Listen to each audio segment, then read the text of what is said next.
Sophia, and in today's speech for the Ron Paul curriculum, I'm going to be telling my version of the story Cinderella. Before we begin, I would firstly like to apologize for that horrible chirping noise that you just heard a few seconds ago. That is my fire alarm. It has issues. My family and I are unsure as to why it has issues right now, but I apologize for those horrible chirping noises. I'd also like to apologize for any other noises that you hear. We live in an apartment duplex. We live in an apartment duplex, so there's going to be running around, probably noises, and dogs, and other noises that you may hear. I apologize for all those. I just said noises like 20 times. I think you get the idea. So, now we shall move on to my story. Once upon a time, there lived a young girl named Cinderella. She lived happily with her two parents in the countryside of a lovely kingdom, ruled by a well-known and respected king.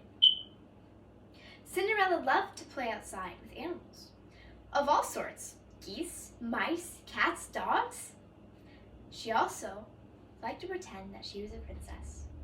Deep down in her heart, Cinderella knew that one day she would become one.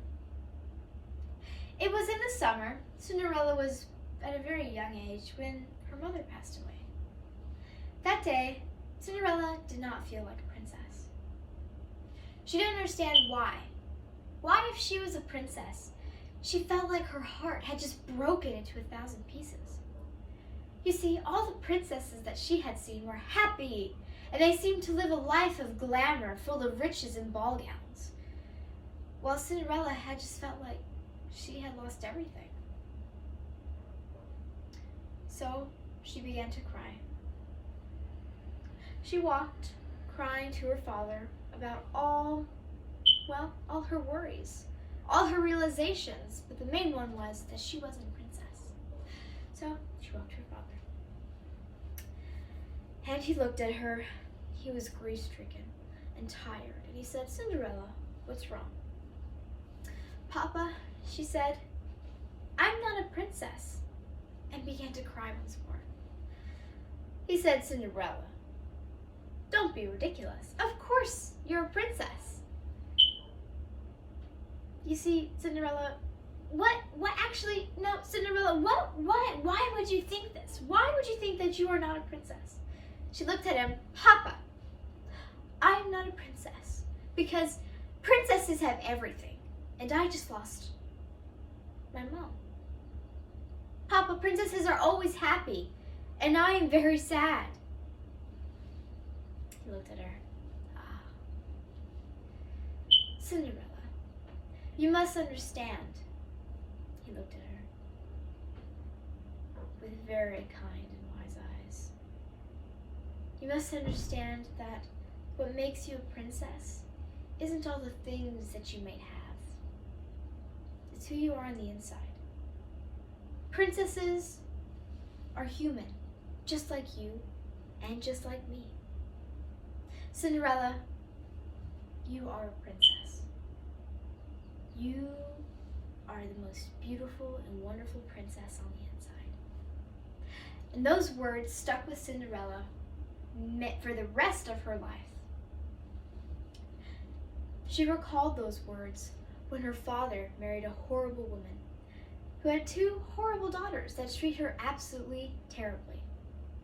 Cinderella recalled those words when her father died unexpectedly at a very young age, and she was left to be raised by this awful woman.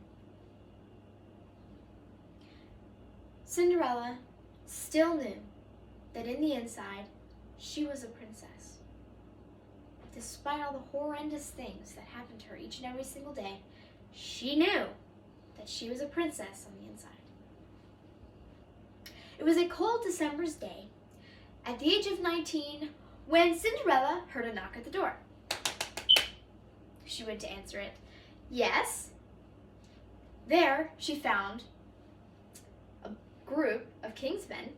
One was a stubby-looking man, and the other were a bunch of guards and horses, and then there was a carriage. So she looked at the man and she said, "How may I help you?" He said, we have an invitation from His Royal Highness to invite every single eligible young woman to a royal ball this evening. We apologize for late notice, but we must find a suitress for the prince. Cinderella was overjoyed. Has she heard correctly? A ball! How wonderful! I will be sure to tell my stepmother. So she took the invitations out of this man's hand, and she walked up to her stepmother. Stepmother, here are the invitations for the royal ball this evening. Her stepmother waited. And I was wondering if I might go. You go, she laughed. Well, you go. I guess you may go. Really? Cinderella couldn't believe what she just heard. Yes, you may go. Well, of course you may go after you have cleaned the floors, done the dishes, done the laundry, cleaned the windows, cleaned the barn, shoveled out all the manure, and of course taken care of the cat. This house must be sparkling from top to bottom by the time this ball comes around. Cinderella, her heart had just sunk. But stepmother, that would take a whole day's work. I know, well then I guess you can't go to the ball anyway. And with a cold, evil laughter, her stepmother walked away, leaving Cinderella all alone to weep. She put on her boots, thin leather boots, took her cloak, put that on as well, and with tears running down her face, she began to run out onto this road that led to the nearest town that was 4 miles away. Her plan was to buy the nicest dress that she could afford and go to this ball. But soon, Cinderella began to regret this decision. Horrible cold winds began to pick up, and they were blowing in her face. After a few minutes, Cinderella couldn't walk anymore. Her arms and her hands had frozen, and her limbs, she couldn't take another step. She felt like her face had just frozen. So she found the nearest tree and she sat at the base of it. And trying to warm herself up, she waited. She decided that she was going to wait for the nearest person to take their carriage and hopefully take her home.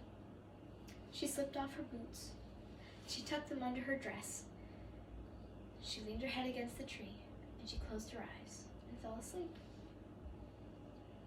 Not too long after, she began to feel warmth creep back into her hands and feet. She noticed that the brisk winds that were blowing had stopped. Her eyes fluttered open to find a kind old woman staring at her. Oh, why, hello, dearie. Why, don't you look sadder than a pig without mud, dear? Whatever is the matter? Cinderella was confused. She looked all around, and all the snow had gone. There was only green grass and flowers, and here, the sun was just starting to set. What? Where am I? What is going on? Oh, no. I missed it, didn't I? Cinderella said. Missed what, dearie? The old woman replied. The ball? Cinderella nodded. Oh, of course not, dear. You did not miss the ball. Yeah, actually, you can make it in just a few minutes, but we must hurry. Cinderella paused. Wait, she said. Who are you? The old woman laughed. Oh, I'm your fairy godmother, dear. Fairy godmother? Cinderella questioned. Yes, fairy godmother. Not many people know that they have one, but that is not the main point right now. Right now, we must get you ready for this ball. Cinderella said, oh, yes. Oh, but I don't have a dress or shoes. I'm not fit to go to this royal ball. The fairy godmother said, oh, no worries. And she took out her wand, and with a little flick of her wrist, Cinderella's thin, blue, awful, dirty dress had been transformed into the most elegant white ball gown. She looked at her feet, and there were beautiful glass slippers that sparkled when sunlight caught onto it. Fairy godmother, they're beautiful. Thank you so much. Oh, of course. No worries, dearie. Cinderella looked around. Wait, how will I get to this ball? Oh, why, it's just a few steps behind you. Cinderella turned around. And, to her surprise, the castle gates were just right there. Wow. So, excitedly, Cinderella thanked her fairy godmother once more and took a step towards the castle. And then another step. And then she began to run back into this castle. As she got closer, she heard music, and she saw a beautiful white light flooding from the palace doors. She ran faster and faster until she disappeared into bright, warm light. The next day, some townsfolk were riding into town. And then they decided to take the road out to the country.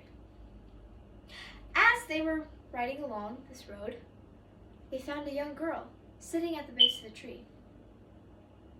She was covered in snow, and her feet were encased in a slipper of ice. They looked at her, and they estimated that she had been dead about the whole night. Despite her state of death, they looked at her in awe, for she looked like a princess sleeping. A smile frozen upon her blue lips, her face pale, her golden hair. And with that, I shall end the story.